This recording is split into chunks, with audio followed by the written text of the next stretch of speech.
How to log into your PayPal account. Hello everyone, welcome to the tutorial. In today's video, I'll be showing you guys how to easily sign into your PayPal account. But before getting started, make sure to hit the like button down below and subscribe to the channel. Now let's get right into it.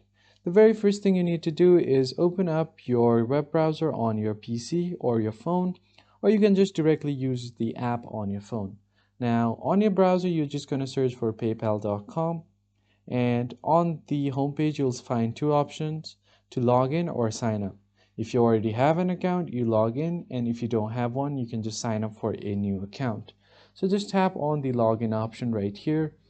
You'll just have to provide your email address or mobile number right here, and then simply enter your password.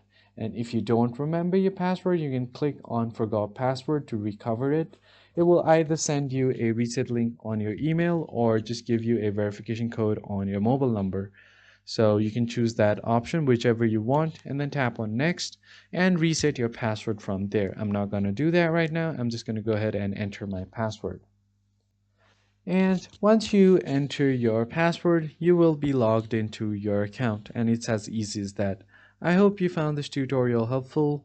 I'll see you guys on the next video. Thank you for watching.